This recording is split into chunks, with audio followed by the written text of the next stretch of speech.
Hi, so I got this travel adapter, an electrical travel adapter with the various plugs that you can plug into the front there. And of course, it's got the various settings for different countries. We've got USA, Australia. Let me show you that one, where you've got straight plugs just like that for USA. And of course, Australia is just at an angle like that, maybe 30 degrees or something. You can actually take a US plug and take some pliers and kind of bend them at an angle, and you'll be able to fit a US plug into an Australian plug. Probably not a good idea, but it does work. So there's that one. And then we have the UK, of course, which is kind of the flat prongs there, and then this is the ground plug here. Okay, and then of course we have the European one. This is the one that I actually ended up using when I was in Hamburg, Germany, and they actually used a similar one when I was in India. Although, strangely enough, India had all three of these. There were some US ones, there were some UK ones, and there were some European ones, but it was all 220. So it was using an American plug, like that, but it was 220 volts, or 230, not the 110 that you would expect to see. And if you look down here, get some focus there, you can see that this is either an adapter or converter. Adapter meaning that all you want to do is adapt from one type of plug to another over here, and the converter meaning that you want to actually convert the higher voltage and step that down to the 120 volts AC that we use here in North America. So anyhow, I used this thing while I was in various other countries, and it served me well. But I think at this stage, I want to take it apart and see how this actual step-down converter works, because it claims, if I can focus in on this here, it claims 1,870 watts load maximum with that step-down converter, and I'm just curious how they're doing that stepping down. It's pretty light. You know, this thing weighs only a matter of ounces. It doesn't feel like there's a transformer in there or any significant amount of metal. So let's see if we can get this thing apart and see what's inside it. Okay, got my screwdriver. I don't expect a lot to be in this thing. It's probably going to be a pretty simple circuit, actually. There's various ways that you could step down the voltage. They could be simply using a capacitive divider where you have two capacitors, and that could be halving the voltage, and that would allow for a reasonably large amount of power to go through those, because a capacitor divider, ideally those capacitors don't draw any power at all. Oh, are we going to get it here? This might take a second. As it turns out, there's a tricky little screw right down in here. See if I can get that out. Hold on. Okay, I had to get a bit medieval on its ass, but it eventually came out for me. This is scary because, you know what? Yeah, it sure looks like this whole damn thing is going to want to just come apart on me. See, can I get that back in there? Alright. Alright, let's see if I can just lift that. Alright, wow. Look at that mechanism there. And there's quite a bit more circuitry than I would have expected. Wow. Look at that though. That's interesting.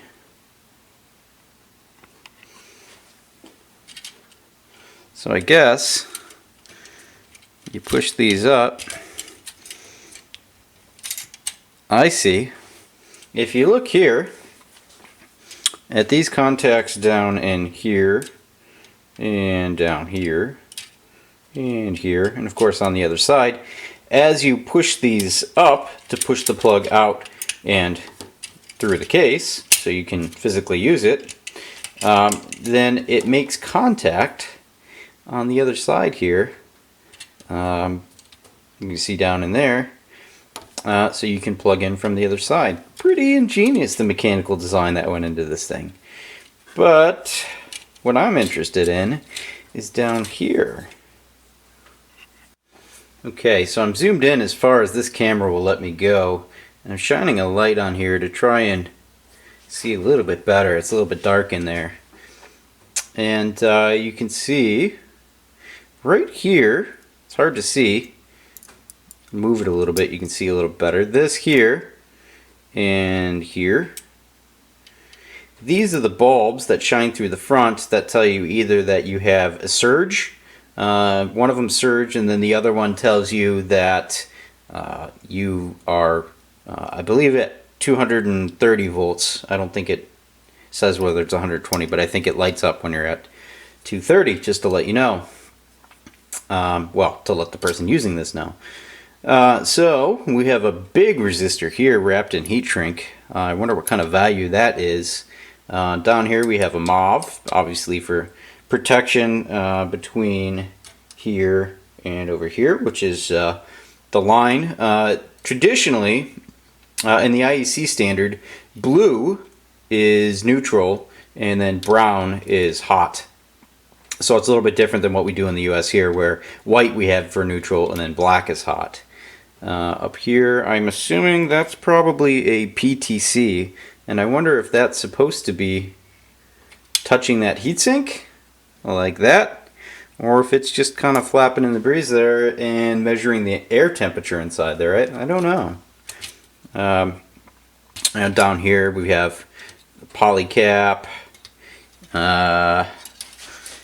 This down here, let's see if I can get the angle there. Sorry, this is kind of crummy. I'm actually, I think I said before, I've won an auction on eBay to get a real video camera. Like I said before, this is my digital SLR camera. It does video, it does 1080p, 30 frames per second, so it's pretty decent, but it's really not suited to doing videos because, you know, I have to zoom in and out manually like this, and it does make some noise as I do it in the audio, as you probably have noticed, and then I have to focus manually like that. So it's not the greatest. Like I said, I do have a camera coming. I ordered it on eBay, it hasn't shipped yet. The problem with it is I got it for $50 and it's broken. So yeah, we're gonna have to try to fix that before we can use it, but that's okay, because that's what we do, and of course we'll make a video trying to repair it. So I guess if you see the video, I fixed it. If you don't, I didn't. But you know, maybe I'll publish the video anyway. It'll be interesting just to see. So anyway, moving on, bear with me. Down here we have a little fuse. It's actually heat shrinked in black heat shrink there. Right behind it is, looks like, yep, that's a little film capacitor here, that yellow and the white that you see there. It's just kind of like botched together. You got a fuse going to the film there, and it's bent over down in there. You've got a couple resistors standing up. It's really all pretty ugly. I don't like it. And then down in there is that, like a Dale precision resistor down there, the blue, perhaps. And you can see maybe right here is actually a trim pot, and I wonder if that's for adjusting the voltage level on that step down converter. So it's pretty obvious to me what we have here. I'm going to guess that on this big heatsink here, this 3-terminal device and a TO220 package, probably a triac. I'm going to take a look, and then if it ends up being a triac, as I suspect, Then I'm going to explain what I think is going on here and how this circuit actually works. Did I break that? Is that broken? Nah, we're good. Okay, so I just looked that up on my phone, on Mouser here, my favorite part searching app. And it is a BTA 24-600CW. $2.13 in a one-off quantity. ST Micro. I was a little bit surprised to see a actual ST part in here, given the build quality, or well, lack of build quality, on the rest of the board. I guess if you assume that it is actually genuine and not a ripoff. Although they have a small package to fit everything into, so I guess I can't really say I blame them for standing a lot of parts up. You know, that's something that's commonly done in the industry when you have a small space like that. But yeah, it just isn't the greatest. Anyhow, as you can see here, it is a triac, as I thought. 600 volt triac. Let's see. What's our maximum current? Did we already see it? Oh, there it is.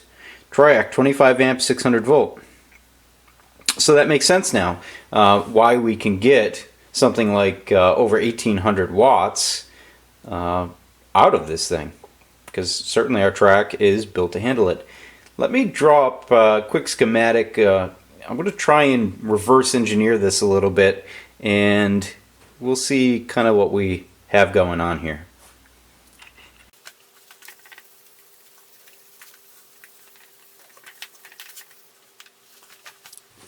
Okay, so I've drawn out here what I think essentially is inside of the adapter, the travel adapter. I've made it much simpler than it actually is inside the actual device. But I wanted to omit things like the MOVs and the PTCs, some of the protection equipment that's in there, just to keep it more basic, because we understand there's some protection in there. But what we're interested in is how does this thing convert 230 volts to 120 volts at over 1800 watts, because that's a significant amount of power. Well, now that I think about it, it makes a lot more sense than just a capacitor divider, because we're at 60 hertz, we're at a certain frequency, and unless those capacitors are very large, the impedance at 60 hertz is going to be pretty big. So you would need large capacitors in order to make any kind of decent capacitor divider. Your power factor is going to be shit. It's just not a good situation. So this is a much better design, although it's very simplistic. And I didn't bother putting any of the values in. They don't matter. Basically, all we want to see is what is the topology of this here. So anyway, let me get into it.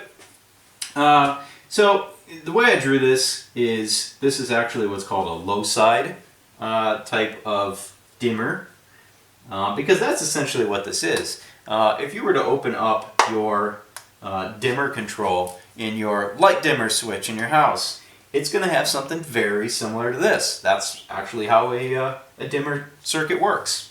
So instead of having an adjustable dimmer with your potentiometer here, where you go all the way from 0 to 120, in this instance it's at a fixed 120, and this is only going to give you a narrow range of adjustment, maybe say from 100 volts to 140 volts, something like that. So you can count on this resistor down here is going to be much bigger than this one up here. That one there is just to give you a little bit of trimming to get it to the right voltage. I'm actually kind of surprised that they would have included that in their final design.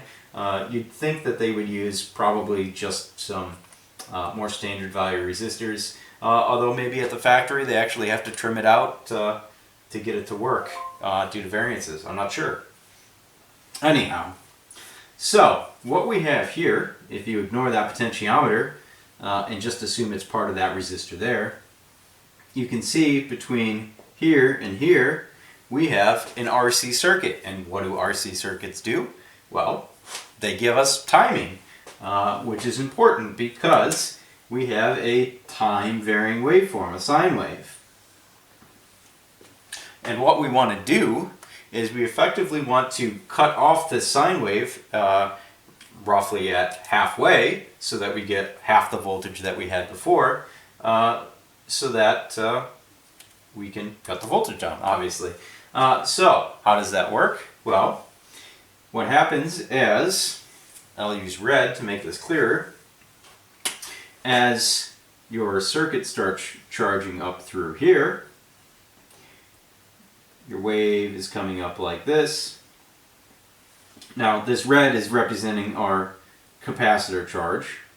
It's coming up like that, and you can see that the junction between those two is a diac.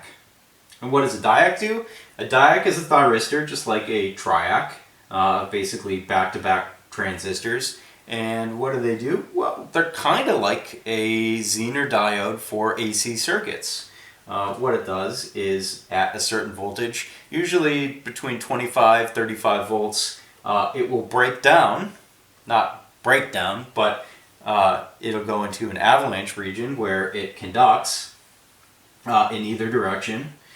And why is that useful? Well, because once this charges up to whatever voltage this is set at, say 25, 35 volts, I don't know, somewhere in there, it will fire. It becomes essentially a short circuit, which puts a gating pulse here on our triac, which allows it to conduct. So what does that do? Well, let me draw that out here. We'll redraw our sine wave in black. There's our sine wave. And we'll draw it in red.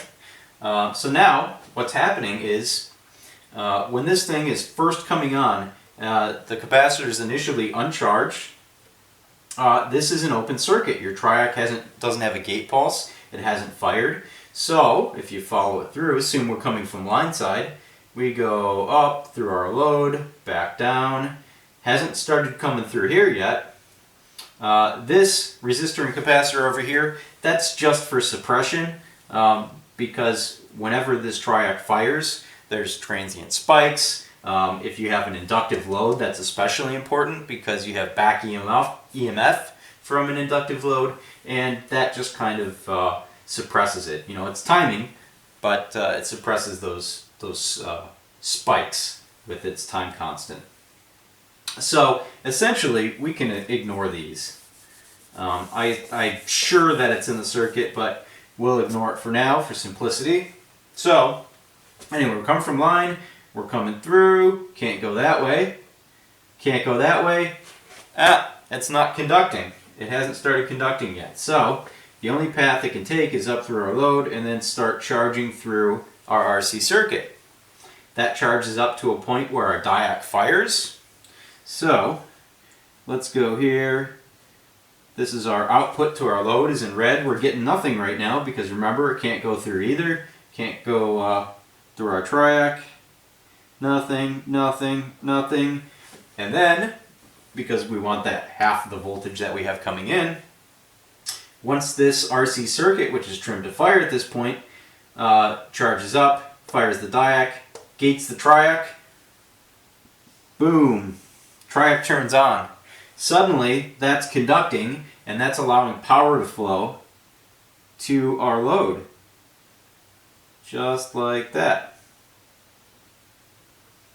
Right? And then we start going negative, and what happens? Our RC circuit is now discharging because it's going the opposite direction, and boom, our triac turns off again. And it stays that way for the remainder of that quarter cycle, and then obviously, you know, the next quarter cycle until it repeats. So now you can see, I'll redraw this here. Over here, we have an input waveform like that, and we have an output waveform that looks like that. And I didn't time correlate these well, but yeah, you get the idea, right? Oh, that's terrible, isn't it? Anyhow, that's what we've got going on. So you can see that because we're only letting half of that signal go through, now we're only getting half of that voltage delivered to the load. So that's how this works. It's a pretty simplistic circuit. And in fact, you know, what you could do with this pot, what this potentiometer does, is it changes that point in time here where it actually fires. So if you want more voltage on your load, you can actually make it fire earlier. And if you want less voltage on your load, you can actually make it fire a little bit later. And you know, ultimately, if you have it fire here at the zero crossing point, well, you'll have zero output. If you have it fire here at this zero crossing point, well, then you'll have full output. So obviously we want it somewhere in the middle there. Maybe not exactly in the middle. It's probably going to vary a little bit, but yeah, that's essentially what we've got. Well, there you go. I hope you found that interesting. I really just wanted this to be a quick video, and I kept it relatively short. And I'm not very good at doing that, so I'm proud of myself. Anyway, I hope that was clear enough and you understand how this thing is working. There's quite a bit more in there than I would have expected. I wouldn't have expected that this would essentially be a dimmer circuit set to a fixed voltage. So that's rather clever and interesting. I don't remember this heatsink actually getting hot, although I didn't have to use it very often because most things that you have these days are universal chargers. I used it just for the adapter function, not the converter function, because you know, I charged my laptop. That was 100 volts to say 240 volts, and then my phone charger, same thing. So there wasn't really a lot that I had to use electrical that needed to actually convert the voltage for. In fact, I think there was only one thing, and it was for a PLC that I was programming at the time. Well, the power supply to it anyway. So, like I said, hope you found that interesting. Click like if you like this video. Subscribe if you haven't already done so. And follow me on Twitter at OhmsAtHome. Thanks. We'll see you.